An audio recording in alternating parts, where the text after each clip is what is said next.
fille sans abri supplie un médecin milliardaire de sauver sa mère enceinte et mourante. Ce qu'il découvrit le laissa complètement paralysé. Avant de tout te raconter, laisse-moi un commentaire en me disant de quelle ville ou coin du monde tu écoutes cette histoire. J'aimerais savoir jusqu'où est arrivée ma voix. La trahison la plus cruelle n'est pas celle qui vient d'un ennemi, mais celle qui arrive déguisée en amour, avec la voix d'une mère et le sourire de celle qui avait juré de te protéger.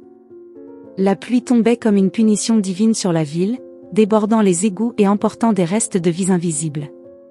Au milieu de cette tempête, une silhouette à peine reconnaissable courait pieds nus parmi les flaques et la boue. Son corps tremblait, non seulement à cause du froid, mais aussi à cause de la peur déchirante qui la consumait de l'intérieur. Elle avait 17 ans, mais ses yeux racontaient des décennies de lutte. Elle s'appelait Ciara. Une fille qui n'avait jamais fêté un anniversaire, qui n'avait jamais eu de lit à elle et qui avait appris à lire sur les lèvres avant de lire dans les livres. Sa mère, Elena, était son monde. Et ce monde était en train de mourir. Elle traînait une couverture sale qui enveloppait sa mère comme si c'était la seule chose qui pouvait la sauver du destin. Elena ne pouvait plus bouger. Elle avait de la fièvre, les lèvres violacées, et le ventre gonflé par 8 mois d'une grossesse menée sans suivi médical, sans échographie, sans vitamines. Seulement avec de l'amour. Un amour douloureux. « Maman, tiens bon, s'il te plaît, on y est presque » murmurait Ciara, la voix brisée, tout en la poussant dans un vieux fauteuil roulant qu'elle avait volé à la décharge d'un hôpital abandonné. Lorsqu'elle arriva à l'entrée de la clinique privée Villalba, les portes automatiques ne s'ouvrirent pas. Les lumières à l'intérieur brillaient comme un monde parallèle, parfait et inaccessible. Elle frappa violemment la vitre, encore et encore. Elle pleurait. Elle suppliait. Finalement, une réceptionniste en uniforme impeccable sortit à sa rencontre, les sourcils froncés. « Vous ne pouvez pas rester ici. Vous ne voyez pas que vous mouillez le sol ? Je vous en prie, aidez-moi. Ma mère est en train de mourir. Elle est enceinte. Vous avez une assurance ? Des papiers ? Quelqu'un de responsable ? Je n'ai rien. Je n'ai qu'elle. » La femme fit une grimace de dégoût et activa l'interphone. « Sécurité, s'il vous plaît, il y a une indigente devant la porte. J'ai besoin qu'on l'éloigne. »« Non !» cria Ciara en se jetant au sol, couvrant le corps de sa mère avec le sien. « Ne nous chassez pas. Elle a besoin d'aide, elle ne peut pas mourir ici comme un chien. » Dans un bureau du dernier étage, le docteur Léon Villalba feuilletait sans émotion les états financiers du trimestre. Le bruit de la pluie battant contre les vitres était la seule chose réelle dans ce monde de marbre et de silence. Il avait 42 ans. Méticuleux, prospère, admiré par les revues médicales, et absolument incapable de pleurer. Depuis des années, l'émotion ne faisait plus partie de ses décisions. Tout dans sa vie était mesuré, contenu, poli. Comme une blessure qui ne guérit jamais parce que personne ne la voit. La réceptionniste lui parla par l'écouteur. « Docteur Villalba, il y a une fille dehors. Elle n'a pas de papier, mais insiste pour dire que sa mère est en train de mourir. Elle ne cesse de pleurer. Elle dit que c'est urgent. Qu'ils appellent les urgences publiques. Ce n'est pas un hôpital de charité. Elle a mentionné un nom. Et alors ? Elle a dit que sa mère s'appelle Elena Reyes. » Le stylo qu'il tenait tomba au sol. Le monde s'arrêta. La chaise pivotante, le reflet dans la vitre, le bruit lointain de l'ascenseur. Tout devint écho. Elena Reyes. La dernière fois qu'il avait entendu ce nom, c'était il y a 19 ans. Un après-midi chaud d'avril, dans le jardin de l'ancienne maison Villalba. Il avait 23 ans, elle 19. Elena était étudiante en soins infirmiers, passionnée, rebelle, rieuse et avait des mains qui sentaient le savon bon marché. Léon l'aimait avec une intensité qu'il ne ressentit plus jamais. Ils projetaient de s'enfuir ensemble. Partir loin. Tout briser. Mais sa mère, Ursula, avait d'autres plans.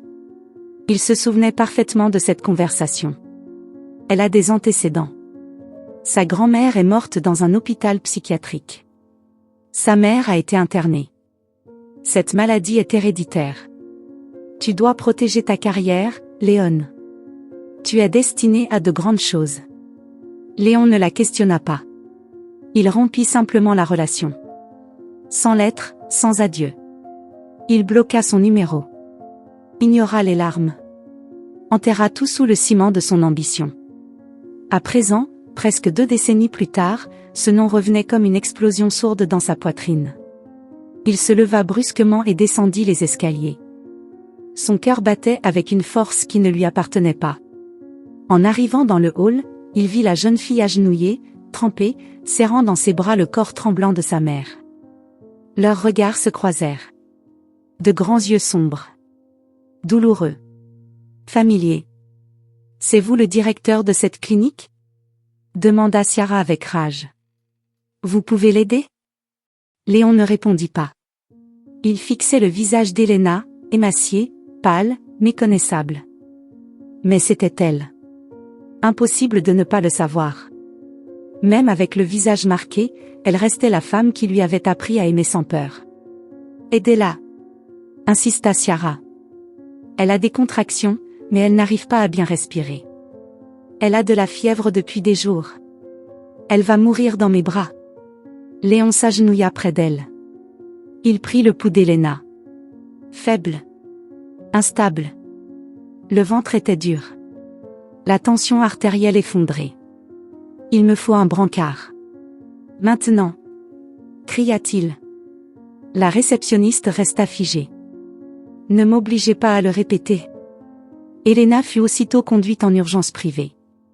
Ciara resta dans le couloir, grelottant, regardant disparaître les silhouettes derrière une porte blanche. Un infirmier voulut l'emmener en salle d'attente, mais elle refusa. « Je ne bouge pas d'ici. Pas sans savoir si elle va vivre. » Pendant ce temps, Léon observait les moniteurs. Le rythme cardiaque fœtal était irrégulier. Le placenta montrait des signes de vieillissement. Les défenses d'Elena étaient au plus bas. « Quand a eu lieu son dernier contrôle ?» demanda-t-il à une infirmière. « Aucun dossier médical récent. Nous avons seulement trouvé un dossier de 2006, à l'hôpital général.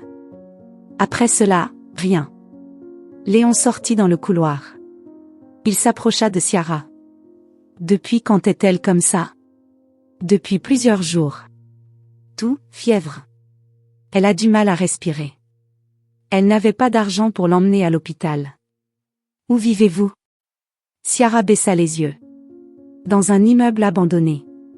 Dans la zone industrielle. » Léon avala sa salive. « Et ton père ?» Ciara se raidit. « Je ne l'ai jamais connu. Ma mère n'en parle pas. » Un lourd silence les enveloppa. Cette phrase. Cette réaction. Cette ressemblance. Ce n'était pas possible. Mais, et si? Quel est ton nom de famille, Ciara? Reyes. Comme ma mère. Léon recula d'un pas. Il ne pouvait plus penser. Pas ici. Pas avec son cœur sur le point d'exploser. Il retourna au bloc opératoire. Elena dormait, fiévreuse, délirante. Ciara, non, n'y va pas, ne lui dis pas. Léon s'assit près du brancard. Il lui prit la main. Sa peau était fragile, presque transparente. Qu'est-ce qu'ils t'ont fait, Elena? Qu'est-ce que je t'ai fait, moi? Dans son esprit, les images de sa mère, Ursula, revinrent avec force. Sa voix, son ton assuré, c'est pour ton bien, elle n'est pas pour toi. La colère commença à bouillonner dans ses veines. Comment n'avait-il pas vu la manipulation? Comment avait-il pu se laisser éloigner ainsi? Docteur, interrompit une infirmière. Le bébé est en siège. Si nous n'intervenons pas rapidement, nous risquons de les perdre tous les deux. Léon acquiesça. Préparez la salle d'opération. Je ferai moi-même la chirurgie. Êtes-vous sûr? Elle est importante. Alors qu'il se dirigeait vers le bloc opératoire, quelque chose en lui se brisait. Ce n'était pas seulement de la culpabilité. C'était une certitude brutale, il avait laissé mourir la femme qu'il avait le plus aimée, de son vivant. Et maintenant, il risquait de la perdre réellement. Depuis la porte, Ciara observait tout. Elle ne lui faisait pas confiance. Pourquoi ce médecin, cet homme froid, la regardait-il soudain avec autant d'intensité? Que savait-il de sa mère qu'elle ignorait? Ses instincts lui criaient que quelque chose clochait. Et elle avait raison.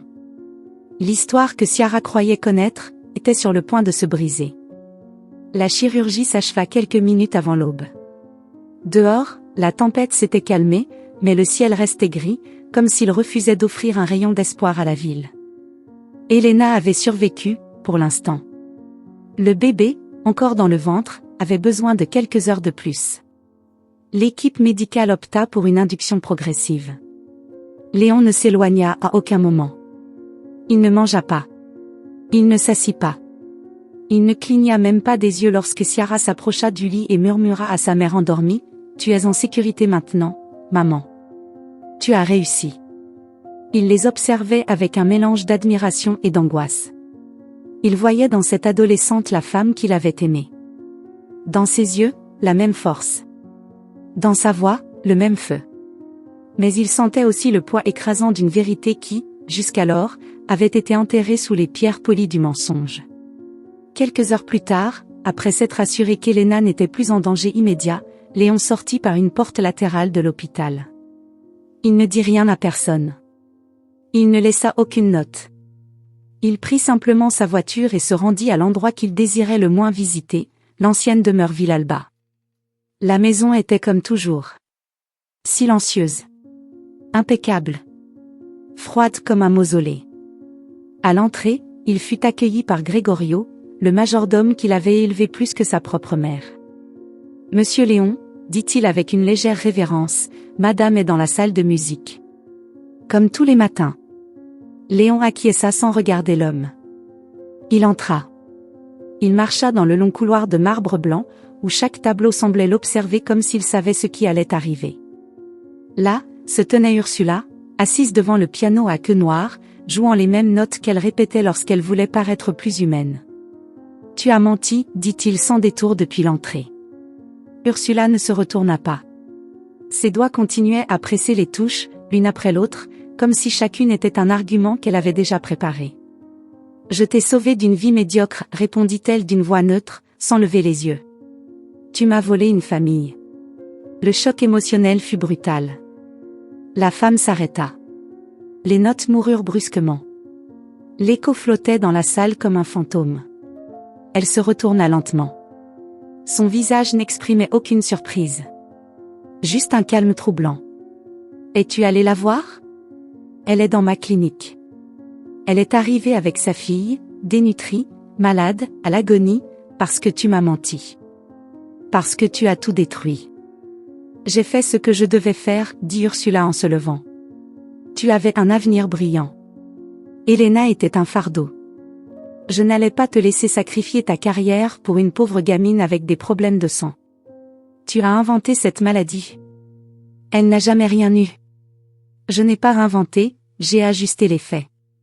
Tu as payé un psychiatre. Tu l'as forcé à signer un faux diagnostic. C'est un crime. Ce psychiatre, dit Ursula avec un sourire amer, vit maintenant en Suisse. Grâce à moi. Et toi, mon cher fils, grâce à moi, tu es le chirurgien le plus reconnu du pays. Léon fit un pas en avant. Le ton de sa voix devint plus grave, plus sombre. Elena m'a écrit. Pendant des années. Chaque semaine. Tu t'en es occupé aussi ? Ursula ne répondit pas. Elle se tourna vers la cheminée, prit un verre en cristal avec du cognac et en but une gorgée. Ils arrivaient dans cette maison. Gregorio les amenait. Je les recevais. La plupart étaient similaires, tu me manques, je ne comprends pas pourquoi tu es parti, notre fils mérite de savoir qui est son père. La dernière fois, elle avait même mis une photo de toi dans l'enveloppe. Tu avais 24 ans. Je devais te protéger. Tu ne m'as pas protégé. Tu m'as volé. Et toi, Léon? Que aurais-tu fait? Aurais-tu épousé cette fille? Aurais-tu élevé une enfant dans un quartier violent? Aurais-tu vraiment renoncé à tout ça pour un amour de jeunesse? Oui. Ursula le regarda pour la première fois avec quelque chose qui ressemblait à de la peur. Pas parce qu'elle craignait son fils, mais parce qu'elle venait de réaliser qu'elle ne le contrôlait plus. Ciara est ta petite fille, dit-il d'une voix brisée. Et tu l'as laissée vivre dans la rue. Le verre tomba par terre et se brisa en 1000 morceaux. Ursula recula d'un demi-pas, mais se reprit rapidement. Tu en es sûre? Je l'ai vue. Elle a le même regard qu'Elena. Le même courage. Le même mépris pour ceux qui se croient au-dessus des autres. Même pieds nus, elle marche avec plus de dignité que toi. Ursula serra les dents. Tu ne sais pas ce que tu fais. Tu n'as plus de pouvoir sur moi. Vas-tu les adopter? T'occuper d'elles? Les entraîner dans ta vie de bloc opératoire et de responsabilité? Ou comptes-tu tout abandonner pour elles? Léon ne répondit pas. Il quitta la chambre sans se retourner. Et pour la première fois, Ursula sentit que la lignée Villalba vacillait. À la clinique, Ciara était assise au bord du lit de sa mère. Elle lui tenait la main avec douceur. Elena respirait difficilement, encore sous sédation, mais son visage avait un peu de couleur. Ciara lui chantait doucement, presque en chuchotant, une chanson qu'elle chantait quand la faim les obligeait à penser à autre chose. Guéris, guéris, petite queue de grenouille, si tu ne guéris pas aujourd'hui. Elle s'arrêta. Elle ne put continuer. Les larmes coulaient silencieusement sur ses joues. Personne ne l'écoutait. Personne ne l'interrompait. Dans cette chambre, il n'y avait qu'elle. Deux femmes, brisées par la vie, recousues par l'amour, survivant grâce à des promesses murmurées. Ciara regarda autour d'elle. Il y avait des fleurs dans un vase. De la nourriture chaude. Des vêtements propres. Pour la première fois depuis des années, sa mère dormait dans un vrai lit, avec des draps blancs, et des médecins à proximité. Et elle ne comprenait pas pourquoi ce docteur, cet homme qui l'avait regardée avec froideur, semblait maintenant vouloir les sauver. Elle se méfiait. Elle avait appris à lire les visages, et dans celui de Léon, il y avait autre chose que de la culpabilité. Plus tard, une infirmière entra avec un plateau. « Bonjour, petite. As-tu déjà mangé? Je n'ai pas faim. Tu dois manger. Ta maman aura besoin de toi en pleine forme. » Ciara accepta à contre-cœur. Pendant qu'elle mangeait, elle sortit de sa poche un morceau de papier plié 1000 fois. C'était un dessin qu'elle avait fait à 11 ans. Il représentait une famille, une petite fille, une femme et un homme en costume avec une blouse blanche. Elle ne l'avait jamais montré. C'était un secret qu'elle gardait pour ne pas se briser davantage. « As-tu un membre de ta famille qui pourrait venir? » demanda l'infirmière. « Quelqu'un pour vous aider avec les démarches. » Ciara secoua la tête. « Je n'ai jamais connu mon père. Ma mère a dit qu'il était parti avant ma naissance. » Tu ne lui as jamais demandé? Si. Mais elle changeait de sujet. Elle disait que c'était dangereux de parler du passé. L'infirmière resta silencieuse quelques secondes. Eh bien, tu es entre de bonnes mains maintenant. Mais Ciara n'était pas sûre. Cette nuit-là, quand Léon retourna à l'hôpital, il alla directement dans la chambre. Elena dormait, mais Ciara l'attendait éveillée. Elle le regarda durement. Il s'assit à côté d'elle, en silence. « Pourquoi fais-tu ça ?» demanda-t-elle sans détour. « Parce que j'essaie de réparer quelque chose qui n'aurait jamais dû se briser. »« Quoi donc ?»« Ta mère. Tu la connaissais ?» Léon hocha la tête, la gorge serrée. « Il y a longtemps. Nous nous aimions. Mais quelqu'un nous a séparés. »« Qui ?» ?»« Quelqu'un qui disait m'aimer. » Ciara serra les lèvres. Elle a beaucoup souffert. Nous avons vécu des choses que tu n'imagines pas. Nous étions dans un refuge où un homme a voulu nous acheter de la nourriture en échange que elle s'interrompit. Elle respira profondément. Nous ne l'avons pas laissé faire. Mais parfois, la faim te fait penser à des choses sombres. Léon sentit un nœud dans l'estomac. Rien dans ses années de chirurgie ne l'avait préparé à entendre cela. « Je veux t'aider, dit-il. Toi. Ta mère. Le bébé. Pourquoi? Parce qu'on m'a menti. On m'a trompé. Et vous avez payé pour ça. C'est toi qui l'as laissé? Pas de mon plein gré. » Ciara hésita. Il y avait quelque chose dans la voix de cet homme qui semblait vrai. Douleur réelle. Elle ne savait pas si elle pouvait lui faire confiance.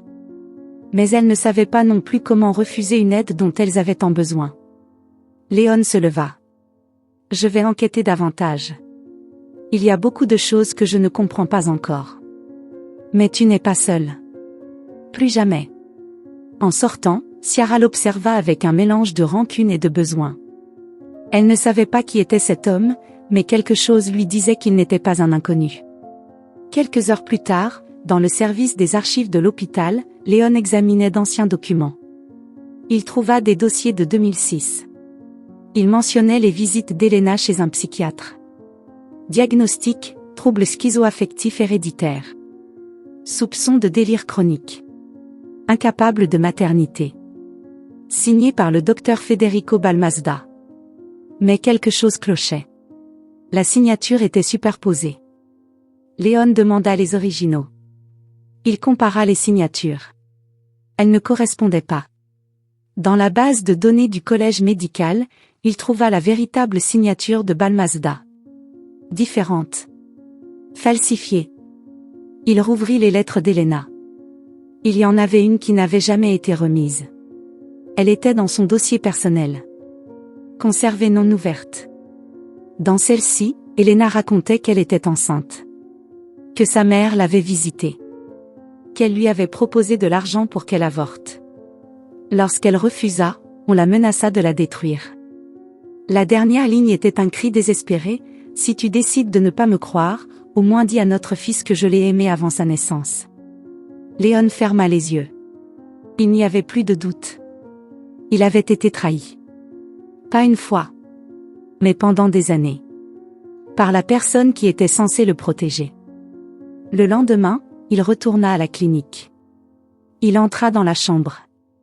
Elena dormait encore. Ciara le regarda. Il s'assit devant elle. Je dois te dire quelque chose. Quelque chose qui va tout changer. Et juste au moment où il allait parler, une alarme interrompit la conversation. Elena commença à convulser. Ciara cria. Léon appela l'équipe médicale. Tout replongea dans le chaos. L'histoire ne faisait que commencer. Et le passé était sur le point de crier sa vérité. Elena convulsait dans le lit tandis que les alarmes hurlaient comme des lames invisibles. Léon tenait son corps tremblant, ordonnant fermement de préparer des sédatifs et une voie intraveineuse. Ciara criait, ne sachant pas si elle devait s'accrocher à sa mère ou courir chercher de l'aide. Les yeux d'Elena bougeaient frénétiquement sous ses paupières fermées, sa respiration était saccadée, irrégulière, presque comme un sanglot retenu. Son corps s'effondrait, mais c'était son âme qui se brisait. Léon et l'équipe médicale réussirent à la stabiliser après 13 minutes de lutte. La fièvre céda lentement, mais laissa une fragilité évidente, comme si le moindre souffle de vent pouvait l'emporter. La chambre devint silencieuse. Ciara était assise dans un coin, les mains sur le visage, sans pleurer. Il n'y avait plus de larmes. Léon s'approcha d'elle, d'une voix basse, ne sachant pas s'il avait le droit de dire quoi que ce soit. Elle va s'en sortir. Elle s'accroche. Elle est forte. Ciara ne répondit pas. Elle le regarda du coin de l'œil, avec ce mélange de méfiance et de suspicion que seule une personne ayant survécu avec pour seule arme l'intuition peut avoir. Léon resta silencieux quelques secondes, puis respira profondément. Je sais que tu n'as aucune raison de me croire. Mais, j'ai besoin que tu fasses un peu confiance. Je vais les protéger. Cette fois, Ciara le regarda droit dans les yeux. Ses yeux ne tremblaient pas. Pourquoi fais-tu ça maintenant? Après tant d'années de silence? Léon baissa les yeux. Les mots mirent du temps à sortir, comme si sa gorge les brûlait. Parce que tout ce que je croyais, était un mensonge. Et parce que tu es ma fille, n'est-ce pas? Le silence qui suivit fut plus violent que n'importe quel cri. Ciara entr'ouvrit légèrement la bouche, mais ne dit rien. Le temps sembla s'arrêter un instant. Avant qu'elle ne puisse répondre, Elena, encore faible, bougea légèrement la tête dans le lit. Quelques heures plus tard, lorsque Ciara sortit dans le couloir pour se reposer quelques minutes, Léon s'assit auprès d'Elena, qui était maintenant consciente, bien qu'à peine capable de parler. Son regard était éteint, mais il restait encore un peu de lumière dans ses yeux. Il prit doucement sa main. Elena, j'ai besoin de connaître la vérité. C'est elle. Elena le regarda sans larmes. Elle était épuisée, mais pas vide. Elle acquiesça lentement. Oui. Elle est à toi. Mais ne le lui dis pas encore. Ne lui vole pas la paix qu'elle a à peine réussi à maintenir. J'ai le droit de savoir. Et elle a le droit de ne pas se briser. Léon serra les dents. Il n'y avait aucun moyen de protéger les deux du mal. Pas cette fois. Le monde l'a traitée avec une cruauté qu'elle ne méritait pas. Laisse-la d'abord sentir qu'elle est en sécurité, murmura Elena. Ensuite, quand elle sera prête, dis-lui tout. Pas avant. Léon acquiesça en silence. Les murs de l'hôpital l'étouffaient. Il avait besoin d'air. Il sortit avec son portable à la main et se dirigea vers son bureau. Là, parmi des piles de rapports et de dossiers, il y avait une seule chose qu'il voulait consulter, les papiers d'expulsion qui avaient tout changé. Il ouvrit sa messagerie personnelle. Il chercha parmi les anciens messages. Et puis il vit un fichier joint intitulé « Rapport de la zone industrielle réaffectation de propriété privée ». Le document portait la signature de l'une des agences immobilières associées à sa fiancée, Cordova Holdings. Léon sentit son estomac se nouer. Il ouvrit le dossier et trouva les photos satellites de la zone évacuée il y a 1 an. L'un de ces bâtiments était le refuge où Elena et Ciara avaient vécu. En bas du document figurait une note. Locataires informels retirés. Structure libérée pour rénovation commerciale. Vérifié par Daniela Cordova. Léon composa son numéro. Bonjour, mon amour, répondit Daniela d'une voix mielleuse. Tu viens dîner ce soir? J'organise une interview pour le magazine Essenzia et j'ai besoin de te voir. Maintenant.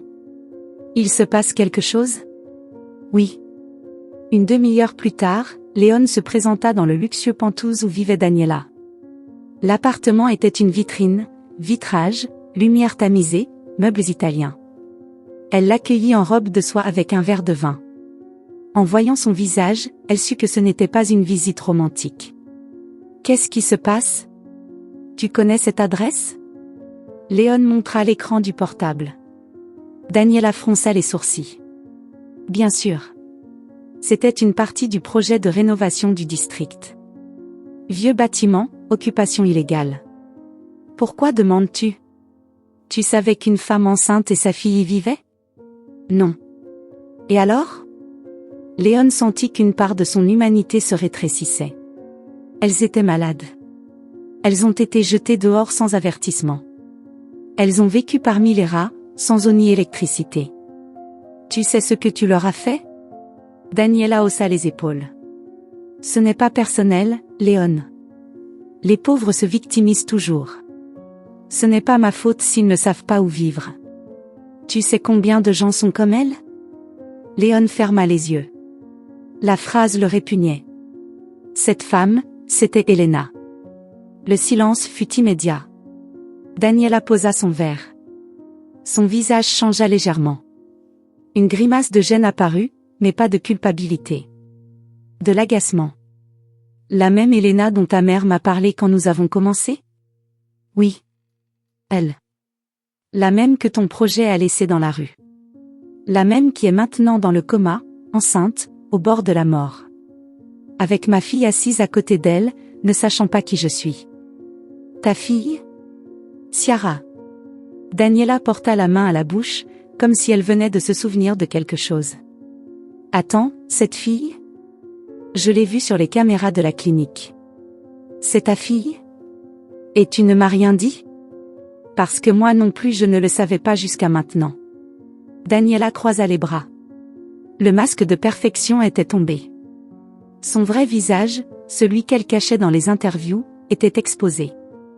Et que vas-tu faire? Me quitter pour elle? Pour une erreur du passé? Ce n'était pas une erreur. S'il te plaît, dit-elle d'un rire cynique. Tu ne vas pas ruiner ta vie pour une adolescente et une femme instable. Tu n'as aucune idée de comment fonctionne le monde réel. C'est une guerre, Léon. Il faut choisir de quel côté tu es. Je l'ai déjà fait, dit-il d'une voix ferme. Et ce n'est pas le tien. Il quitta l'appartement sans se retourner. Daniela l'appela, cria son nom. Mais il ne revint pas. De retour à la clinique, il trouva Ciara endormie auprès de sa mère. Il y avait une douceur dans cette image qui lui serra le cœur. Il s'assit dans un coin, sans faire de bruit. Il ne voulait pas réveiller la douleur. Il voulait la comprendre. Le lendemain, Elena se réveilla. Elle était plus lucide. Léon entra avec un café à la main. « Ta fille n'a pas quitté ton côté depuis 2 jours. » Elena sourit faiblement. « Ça ne me surprend pas. Elle est plus forte que n'importe lequel d'entre nous. » « Je sais. » Un long silence s'installa. « Et maintenant, que vas-tu faire, Léon ? » ?»« Je vais les protéger. Ce ne sera pas facile. Ça ne l'a jamais été. » Elena se redressa lentement. Ses yeux étaient remplis de nostalgie. « Tu sais ce qu'il y a de pire dans tout ça ? Dis-moi. » « C'est que je ne lui ai jamais dit la vérité. Je ne lui ai jamais parlé de toi. Parce que j'avais peur qu'elle te déteste. Ou pire, qu'elle t'idéalise. Elle mérite de savoir. Quand elle sera prête. C'est Daniela qui nous a expulsés. Ta fiancée ? Plus maintenant. » Elena acquiesça. Pas avec soulagement. Avec résignation. « Tu sais ce que ça fait, Léon ? Être dans la rue avec sa fille et que personne ne te regarde dans les yeux. Comme si tu n'existais pas. Je l'imagine. Non. Tu ne peux pas. Parce que toi, tu as toujours été vu. Moi, j'ai appris à disparaître pour survivre. Elle, non. Elle croit encore que le monde peut changer. Que quelqu'un viendra la sauver. Et j'ai peur que ce soit toi. » Léon avala sa salive. Il y avait de la vérité dans ses mots. Douloureuse. Irréfutable. Je ne veux pas la sauver. Juste être là. Si elle me le permet. Cette nuit-là, Ciara quitta la clinique pour la première fois depuis des jours. Elle se rendit dans un magasin proche.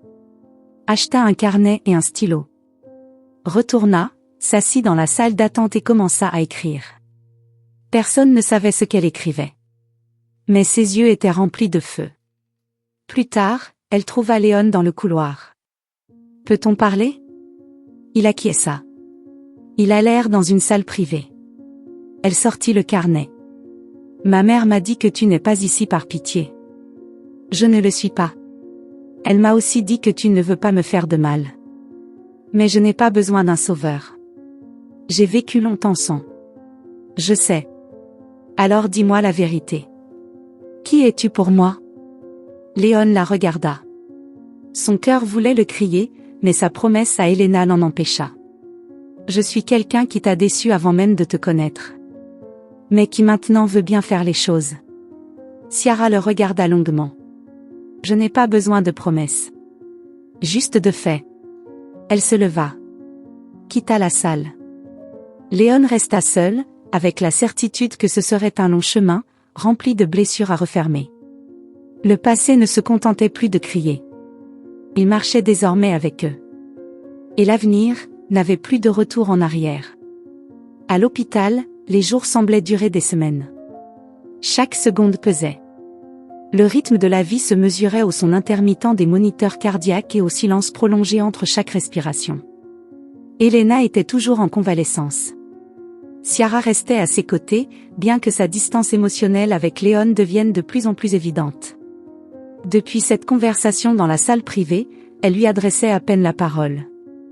Léon n'insistait pas. Il savait que sa présence était un bruit nouveau dans un monde qu'elle avait appris à habiter seule. Ce que ni Ciara ni Elena ne savaient, c'était que Léon ne dormait plus. Il ne mangeait pas régulièrement. Quelque chose le rongeait de l'intérieur depuis qu'il avait commencé à examiner les anciens dossiers d'Elena. Il avait trouvé trop d'incohérences, de documents altérés, de fichiers dupliqués. Rien ne correspondait. La clinique avait adopté un système numérique il y a 6 ans, mais certaines données de patients anciens étaient dispersées entre des dossiers physiques, des disques durs oubliés et des systèmes obsolètes que personne ne voulait toucher. Léon décida de se plonger dans ce chaos d'informations. Seul. Il était tôt le matin lorsqu'il trouva ce qu'il n'aurait pas dû voir. Un dossier mal étiqueté au nom d'Elena Reyes apparut lors d'une recherche locale. Ce n'était pas une partie de son dossier médical habituel. En l'ouvrant, des formulaires de dons d'organes se déployèrent. Un consentement signé. Des photographies. Des certificats médicaux. Tout indiquait qu'Elena était une donneuse enregistrée depuis 10 ans. Mais Léon savait quelque chose que personne d'autre à l'hôpital ne savait. Elena n'aurait jamais signé cela.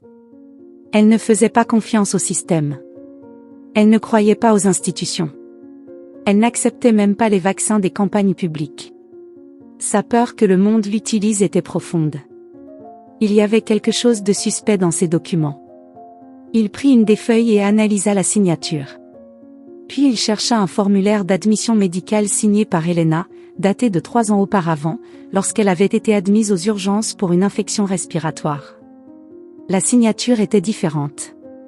Semblable, mais pas identique. Elle n'avait pas la courbe tremblante de quelqu'un qui signe avec peur. Elle était nette, ferme. Falsifiée. Le cœur de Léon battait la chamade. Il continua d'enquêter. Parmi les noms du dossier, un ressorti, Ignacio Peralta. Figurait comme « contact responsable », accompagné d'un numéro d'identité, d'une adresse en périphérie de la ville et d'un sceau indiquant qu'il avait été tuteur légal temporaire de Ciara pendant 9 mois, lorsqu'elle avait seulement 8 ans. Léon ne connaissait pas ce nom. Il le chercha dans le système judiciaire. Ignacio Peralta avait des antécédents, trafic de personnes, extorsion, falsification de documents. Mais il avait été libéré faute de preuves. Léon claqua le dossier. Il se frotta le visage. Il comprit que quelque chose de plus grand était en jeu. Ce n'était pas seulement une chaîne d'erreurs médicales. Ce n'était pas seulement le passé. C'était un réseau. Un réseau qui avait marqué le destin d'Elena et de Ciara sans qu'elle le sache. Il appela un ancien collègue, maintenant enquêteur médico-légal privé. « J'ai besoin que tu enquêtes sur Ignacio Peralta. Tout de suite. » Pendant ce temps, Ciara entra dans la chambre avec un cahier sous le bras. Elle écrivait des histoires, des pensées, des noms de rues, des souvenirs vagues. C'était sa façon de tenir debout. Elle s'assit à côté de sa mère, qui dormait. Elle resta à observer son visage fatigué. Puis parla doucement. « Cet homme m'a vraiment sauvé pour toi ? Ou était-ce parce qu'il se sentait coupable ?» Elena ne répondit pas. Elle dormait profondément. Ciara ferma les yeux. Elle ne faisait pas confiance à Léon, mais il y avait quelque chose dans ses gestes, dans sa façon de la regarder, qui ne correspondait pas à ce qu'elle connaissait de l'abandon. Quelques heures plus tard, Léon reçut un appel. C'était son collègue. « Tu ne vas pas le croire, » dit la voix à l'autre bout. Ignacio Peralta a travaillé dans une organisation de trafic d'organes infantiles. Il était chargé de trouver des donneurs dans les communautés pauvres, sans laisser de traces. Toujours actif ? Il a disparu il y a 4 ans. On soupçonne qu'il est mort. Mais son nom continue d'apparaître sur les listes de bénéficiaires. Comme si quelqu'un utilisait encore son identité. Tu crois qu'Elena a été vendue ? Je ne le crois pas seulement. Il y a des preuves. Léon raccrocha sans dire au revoir. Ses jambes tremblaient. Il descendit au bureau des archives.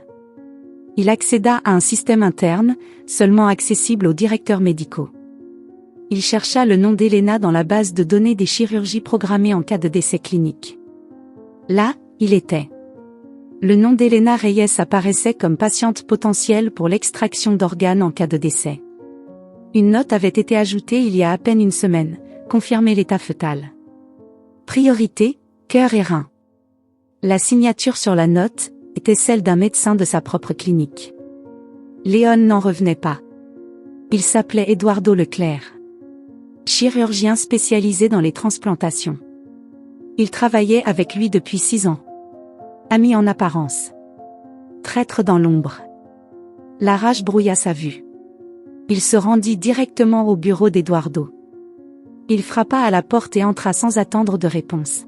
« Nous devons parler. » Eduardo leva les yeux. Il sourit. Puis son expression changea en voyant le visage de Léon. « Qu'est-ce qui se passe ?» Léon lança le dossier sur le bureau.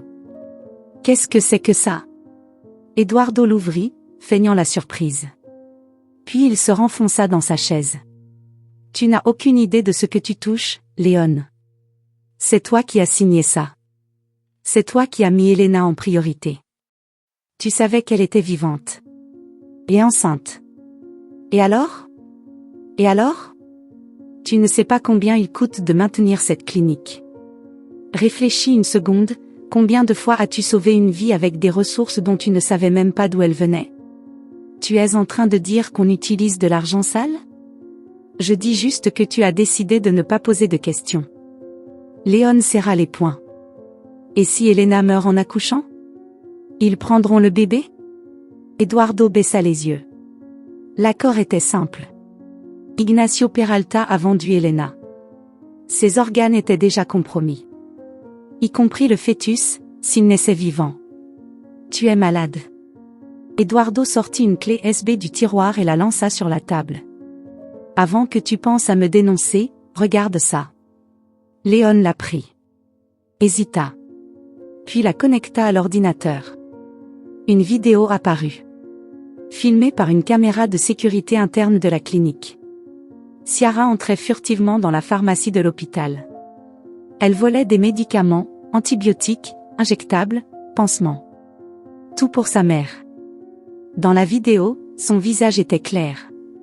Son désespoir aussi. Si tu parles, cette vidéo sera virale en 2 minutes. Et la fille que tu prétends aimer finira en prison. Léon resta silencieux. Sa respiration était haletante. Sa voix coincée. Tu me fais du chantage. Je protège tout le monde. Y compris toi. Veux-tu que le nom Villalba apparaisse lié à un réseau de trafic d'organes? Veux-tu détruire ton héritage? Léon partit sans répondre. Il parcourut les couloirs comme un zombie. Chaque recoin de l'hôpital lui semblait faux. Tout était mensonge. Tout était contaminé. Puis, en passant devant une porte entr'ouverte, une ombre se déplaça. Ciara. C'était quoi cette vidéo? Léon s'arrêta net. Quoi? Je t'ai vu. J'ai vu l'écran. C'était quoi cette vidéo? Léon ne sut quoi dire. Ciara le regarda, les yeux pleins de larmes. Tu caches quelque chose? Ciara. Tu vas me livrer?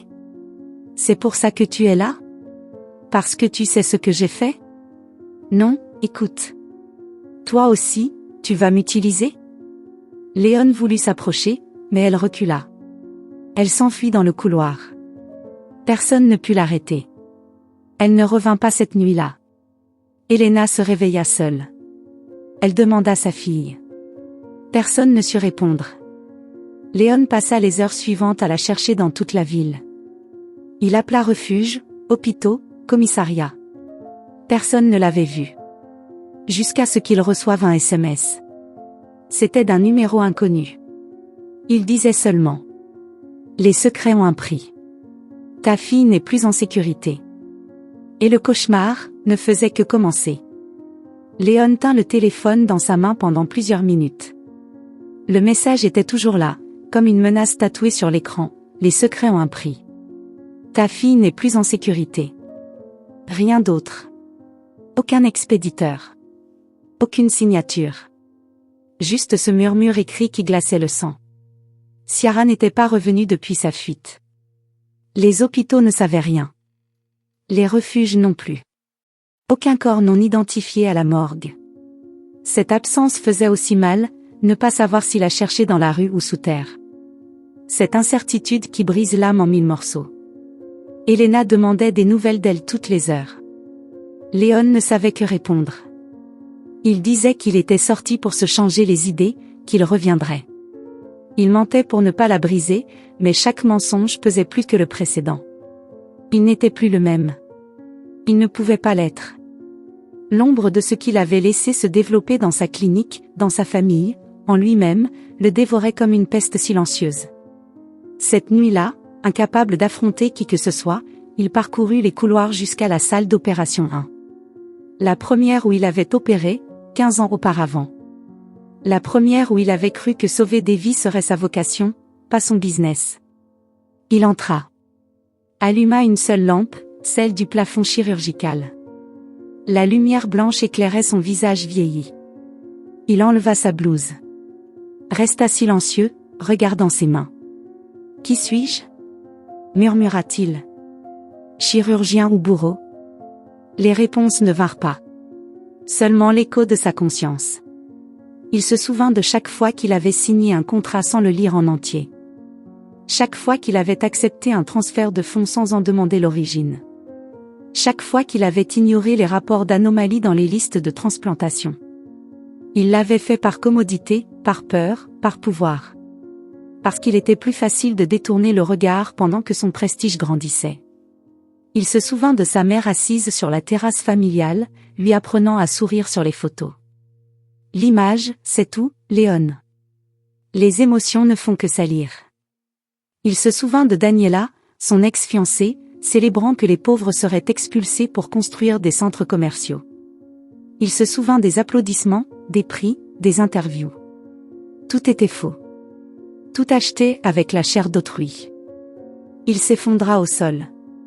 Seul. Sans blouse. Sans nom. Juste un homme nu face à sa honte. Quelques heures plus tard, à l'aube, Léon se rendit dans la vieille zone industrielle. L'adresse où Elena et Ciara avaient vécu pendant des années. Un immeuble gris, à moitié en ruine, avec des fenêtres brisées et des graffitis sur les murs. Il monta les escaliers sans lumière. L'air sentait la moisissure, les déchets humains. Mais aussi la mémoire. Au deuxième étage, il arriva devant une porte en bois ébréchée. Elle était entr'ouverte. Il entra. La pièce était un rectangle humide, avec un matelas rongé par le sol et un poêle rouillé. Les murs étaient couverts de papier collé avec du ruban adhésif ancien. Des dessins. Des dizaines de dessins faits par une main d'enfant.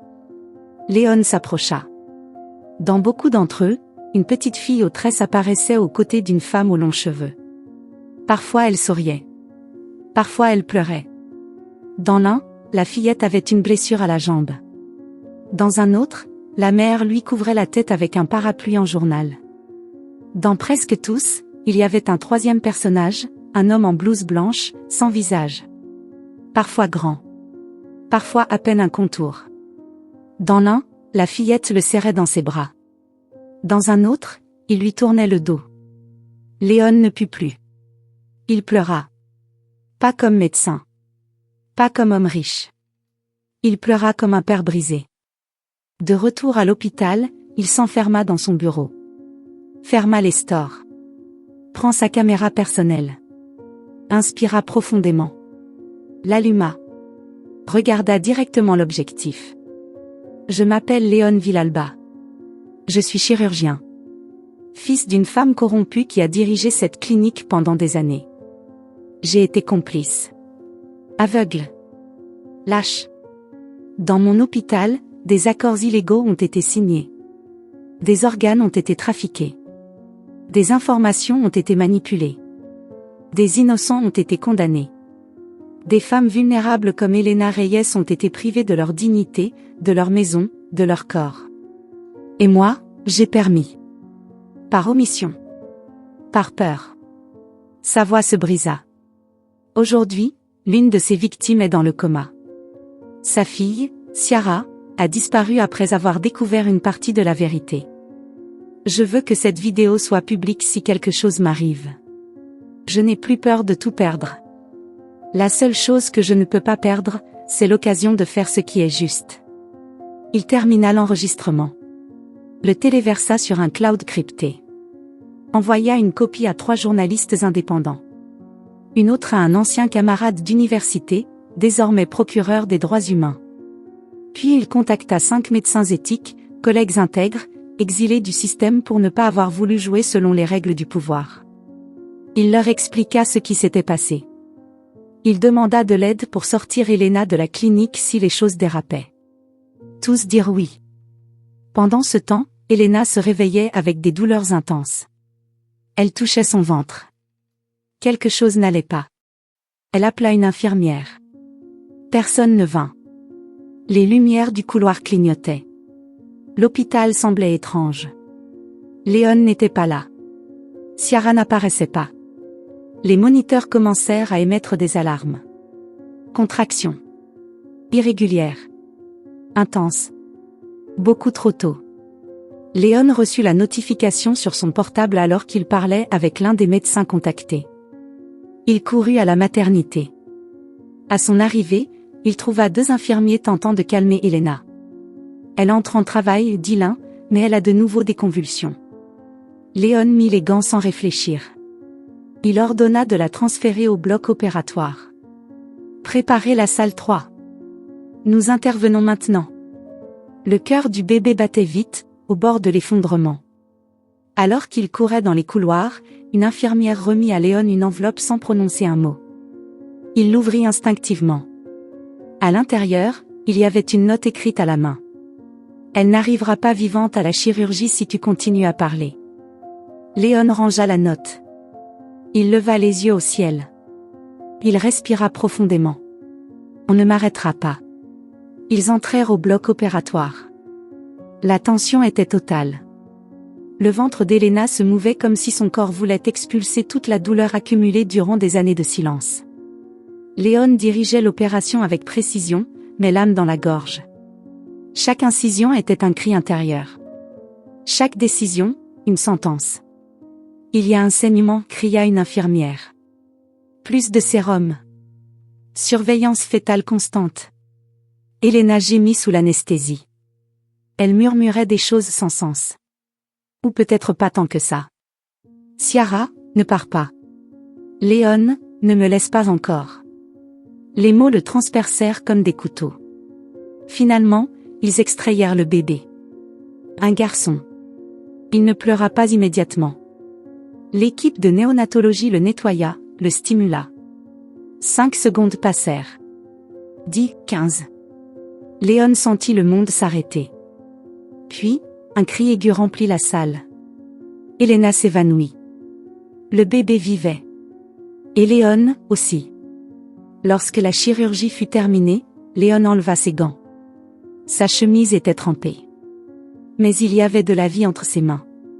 Il sortit dans le couloir. S'appuya contre le mur et ferma les yeux. Un des médecins du groupe éthique s'approcha. C'est fait. Mais maintenant, ils viendront pour toi. Léon hocha la tête. Qu'ils viennent. Quelques heures plus tard, il s'assit aux côtés d'Elena. Elle se réveilla, faible. Elle regarda Léon avec des yeux éteints. Ça va? Oui. Elle est forte. Comme toi. Et Ciara? Léon baissa les yeux. Nous ne l'avons pas encore trouvée. Mais nous le ferons. Je te le promets. Elena sourit avec tristesse. Promettre est facile. Tenir, c'est une autre histoire. Léon prit sa main. Cette fois, je ne faillirai pas. Pendant ce temps, dans un endroit inconnu de la ville, Ciara observait l'écran d'un vieux téléphone. Quelqu'un lui montrait la vidéo du bloc opératoire, divulguée par un contact anonyme. Elle vit Léon donner des ordres en criant. Luttant pour sauver sa mère. Elle vit le bébé pleurer. Elle vit son propre nom écrit sur une feuille au mur du bloc opératoire. Et pour la première fois, elle douta de sa haine. La tempête n'était pas encore terminée. Mais les racines d'un changement avaient été semées. L'homme que Léon était, n'existait plus. Et celui qui allait naître, avait encore des comptes à régler. La nuit semblait suspendue sur une lame invisible. Dehors, la pluie recouvrait à nouveau la ville comme un manteau d'avertissement. Dans l'hôpital, chaque couloir était plus sombre que le précédent. Léon sentait quelque chose bouger hors de sa portée, une ombre qu'il ne pouvait encore nommer, mais qui glissait entre les murs avec une précision chirurgicale. Il y avait trop de silence, comme si tout l'hôpital retenait son souffle. Elena reposait, mais le corps ne mentait pas. Les signes d'alerte s'accumulaient. La tension artérielle retombait, le rythme cardiaque du bébé devenait erratique, l'oxygène diminuait lentement. Léon savait, il fallait intervenir à nouveau. L'accouchement ne pouvait plus attendre. Il avait déjà réuni l'équipe de médecins éthiques, les rares qui n'avaient pas encore été corrompus par le système, mais quelque chose refusait de le laisser avancer. Et alors, c'est arrivé. À 2 heures du matin, les lumières de l'hôpital clignotèrent, 1, 2 fois, puis s'éteignirent complètement. Les générateurs de secours ne se déclenchèrent pas. Les ordinateurs se déconnectèrent. Les moniteurs dans les chambres s'éteignirent. Les couloirs tombèrent dans l'obscurité. Une panne de courant. Ce n'était pas un hasard. Léon courut vers la salle d'opération, où Elena avait été préparée pour l'accouchement. L'atmosphère était lourde. La sueur de la peur commençait à condenser sur les murs. Les téléphones ne fonctionnaient pas. Les portes électroniques se fermèrent. C'était planifié. Quelqu'un avait saboté tout. Au milieu de l'obscurité, une lampe torche s'alluma. C'était Ciara. Elle était là. Elle était revenue. Où est-elle? Demanda-t-elle, d'une voix ferme mais brisée. Elle est dans la salle d'opération. Le bébé est sur le point de naître. Je ne sais pas ce qu'ils ont fait, mais ils ont coupé toute l'électricité. J'ai vu la vidéo. J'ai vu comment tu te battais pour elle. Pour lui. Je ne pouvais pas rester caché. Léon hocha la tête. Les mots étaient superflus. Ensemble, ils poussèrent la porte de la salle d'opération. Elena était sur la table, inconsciente. À côté d'elle, un homme en blouse blanche tenait une seringue. Il allait lui injecter quelque chose. Quelque chose qui ne faisait pas partie de la procédure. Quelque chose qui n'aurait pas dû être là. « Que fais-tu » cria Léon. L'homme le regarda. C'était le même chirurgien qui avait signé les faux papiers. « Eduardo. »« Je corrige une erreur, dit-il froidement. » Ciara ne réfléchit pas. Elle se jeta sur lui. « Ne touche pas à mon frère » cria-t-elle avec une colère qu'elle ne connaissait pas. La seringue tomba au sol. Eduardo tenta de la repousser, mais elle le griffa au visage. Léon intervint. Il le frappa d'un coup de poing. L'impact fut sec. Eduardo tomba. Un des médecins de l'équipe éthique entra avec une lampe torche. Nous devons agir maintenant. Il n'y a pas de temps. Léon prit le scalpel. Ses mains tremblaient, mais ses yeux restaient fermes. Ciara prit la lampe torche et la dirigea vers le corps de sa mère. Ce moment n'était pas médical. Il était sacré. Nous allons le faire naître, dit Léon. Coupe nette. Mouvement précis. Le sang tachait leurs gants, mais pas leur conscience. À chaque seconde, le corps d'Elena s'affaiblissait, mais il se frayait un chemin vers la vie. Lorsque la tête du bébé apparut, Léon sentit une électricité ancestrale parcourir sa poitrine. Ciara pleurait en silence, mais ne baissait pas la lampe. Et alors, le cri. Un gémissement aigu. Pur. Le premier souffle entrant dans les poumons d'un enfant qui avait été condamné avant même de naître. Léon le prit dans ses bras. Il était petit, fragile, chaud. Il était vivant. La lampe se dirigea vers le visage d'Elena. Une larme solitaire glissait sur sa joue. Elle ne parlait pas, mais elle savait. Son fils était né. Mais quelque chose n'allait pas. Sa tension chutait. Son pouls faiblissait. « Maman » dit Ciara, la laissant sans voix. Elena ouvrit les yeux une dernière fois. « Ciara, tu as mon cœur, mais la force est la tienne. » Et elle ferma les yeux. Pour toujours. Ciara ne cria pas. Elle ne pleura pas. Elle la serra simplement dans ses bras. Et dans cette étreinte, tout ce qui n'avait pas été dit, tout ce qu'elle avait perdu, tout ce qui lui avait été refusé, se transforma en un silence si profond qu'il faisait mal au cœur. Quelques heures plus tard, lorsque les autorités arrivèrent, alertées par la dénonciation que Léon avait enregistrée, elles trouvèrent l'hôpital encore plongé dans l'obscurité, mais rempli de vérités qui commençaient enfin à émerger. Léon, couvert de sang, sortit avec le bébé dans les bras. Ciara à ses côtés. Eduardo fut arrêté. Il tenta de résister, mais les vidéos, les fichiers, les signatures, les documents falsifiés, tout était exposé. Dans le hall de la clinique, Ursula apparut escortée par 2 agents. Elle était vêtue de noir, comme si le deuil lui appartenait. « Je viens prendre la garde de ce bébé, » dit-elle, regardant Léon sans cligner des yeux. Il est en danger. Cet hôpital ne garantit plus la sécurité. Léon la regarda avec un mélange de compassion et de répulsion. Tu n'es pas ici pour l'enfant. Tu es ici pour effacer ton nom de cette histoire. Cet enfant, c'est Villalba. Il appartient à une famille. Tu ne peux pas lui donner la vie misérable que sa sœur a déjà eue.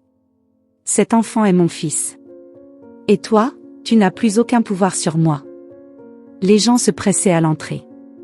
Journalistes, employés, patients. Un des médecins a projeté sur un écran la confession de Léon. La vidéo était déjà devenue virale. Les réseaux explosaient avec les noms, les visages, les preuves. Ursula a été menottée. Détention à domicile à cause de son âge avancé, mais les accusations étaient inévitables, falsification, corruption, association illicite, complicité. Daniela a été annulée. La nouvelle de l'expulsion qu'elle avait orchestrée, de son mépris public envers les pauvres, de ses liens avec le réseau médical, tout l'a ruinée en quelques heures. Des marques ont rompu leurs contrats. Les plateformes ont supprimé ses comptes. Personne ne veut d'influenceurs qui sentent le sang. Léon, de son côté, a démissionné publiquement de son poste. Il a remis la direction de l'hôpital. Il a donné son patrimoine médical pour créer une unité de santé indépendante dirigée par une équipe éthique. Mais il n'a accepté aucun prix. Il n'a pas donné d'interview. Il ne cherchait pas la rédemption, seulement le silence. Une semaine plus tard, dans un petit cimetière, sans presse, Elena a été enterrée. Léon a tenu le cercueil à main nue. Ciara marchait derrière, avec son frère dans les bras. Il n'y a pas eu de discours. Juste de la terre et des larmes. Cette nuit-là, dans l'ancienne chambre où tout avait commencé, Léon a allumé une bougie. Ciara l'observait depuis la porte. « Tu crois qu'elle t'a pardonné ?» demanda-t-elle. « Je ne sais pas. Mais elle m'a offert une seconde chance. Alors ne la gaspille pas. » Le bébé a pleuré. Ciara l'a bercé. Léon l'a regardé. Pas comme une fille brisée, mais comme la femme qui avait soutenu le monde alors qu'il ne savait pas encore marcher dedans. Le silence a été long, mais pas inconfortable. L'obscurité avait saigné. Mais à l'intérieur, la vie avait remporté une bataille. Et ce qui allait suivre, serait une autre histoire. 6 mois se sont écoulés depuis la dernière fois que le nom de Léon Villalba est apparu dans un titre.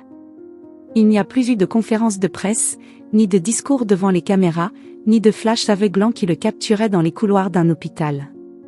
Léon a disparu du monde public avec la même intensité qu'un jour il l'avait occupé totalement. Il est parti. Mais il n'a pas fui. Il a choisi de rester là où ça fait le plus mal, dans les décombres de son ancienne vie.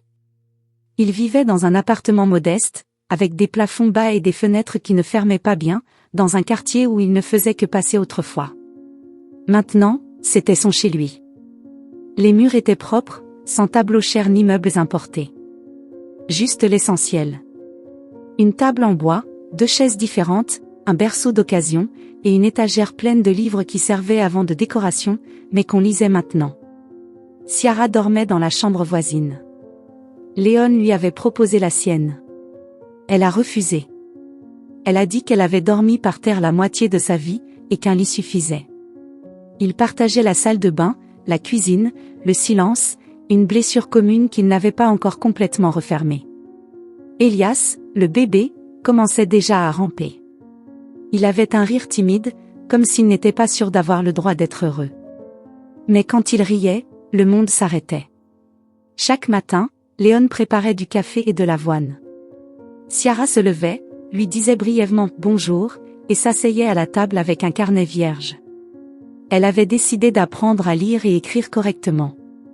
Pas parce que quelqu'un le lui imposait, mais parce qu'elle voulait que sa voix ait une forme, pas seulement un son. « Comment écrit-on « peur » demanda-t-elle un matin, les sourcils froncés. Léon répondit lettre par lettre. « Et comment l'efface-t-on » Il ne sut quoi répondre. Ciara ne l'appelait pas papa. Elle ne l'avait jamais fait. Elle ne le traitait pas non plus comme un étranger. Elle vivait entre eux.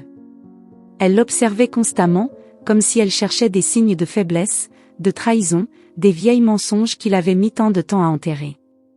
Mais parfois, quand elle pensait qu'il ne la voyait pas, un sourire lui échappait. Fugace, comme un souffle. Mais réel.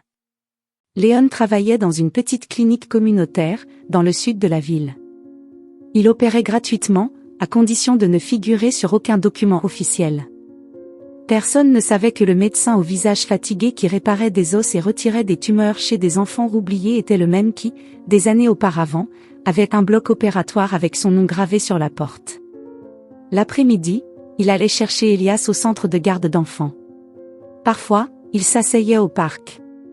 Il le regardait dormir dans ses bras. Il pensait à Elena. À ce qu'elle n'avait jamais vu. À ce qu'elle avait porté seule pendant tant d'années. Léon lui parlait en silence, comme si ses pensées pouvaient voyager par la terre jusqu'à sa tombe. Un après-midi nuageux, ils sont retournés au cimetière. Ciara portait une fleur rouge. Léon, une fleur fanée. Ils se sont arrêtés devant la tombe, sans mot au début. « C'est ça que tu apportes ?»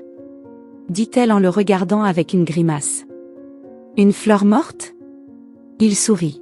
« Elle n'est pas morte. Elle est résistante. Elle a survécu dans le ciment. Comme toi. » Ciara baissa les yeux, serrant les lèvres.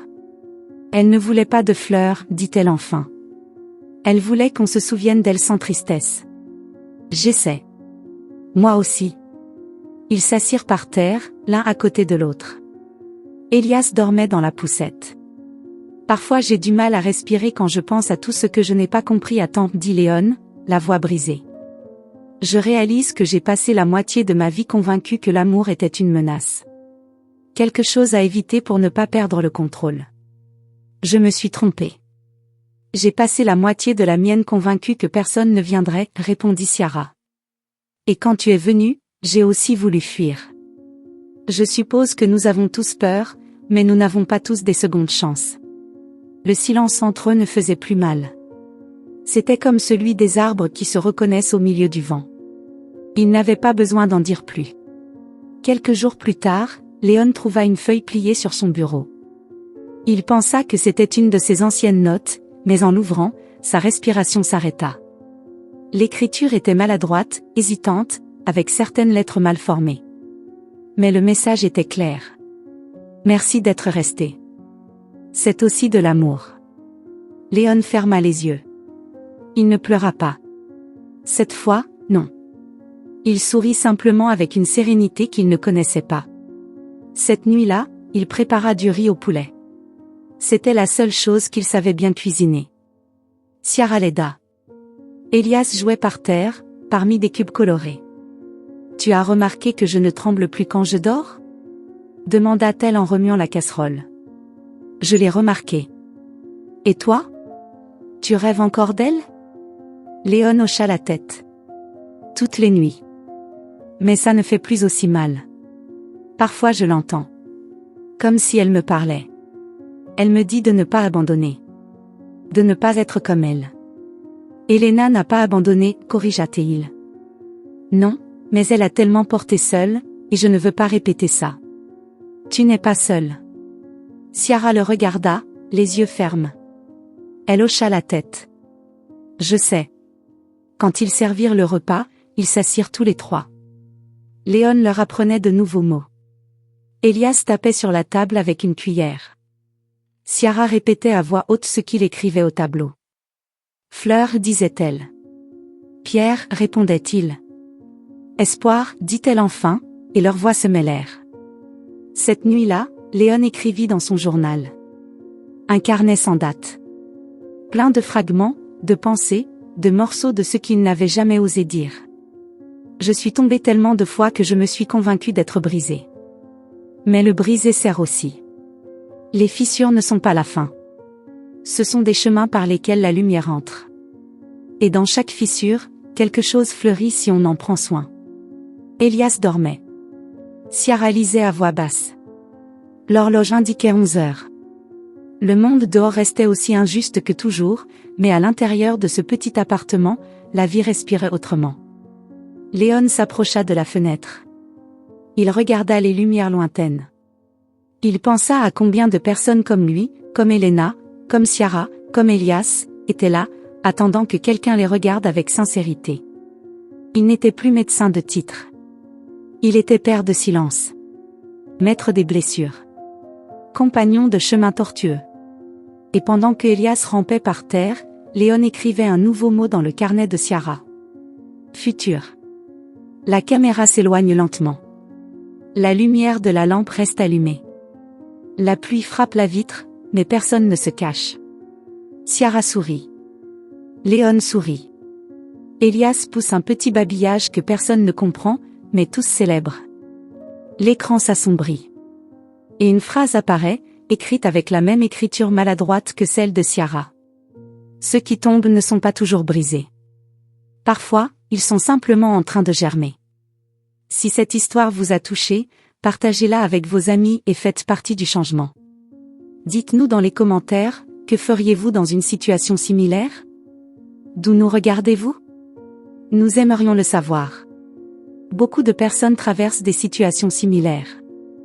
Nous espérons que la voix de Ciara vive dans votre cœur. N'oubliez pas de liker, de vous abonner à la chaîne et de partager avec vos amis et votre famille en signe de soutien. Cela nous motive à continuer à apporter des récits passionnants tous les jours.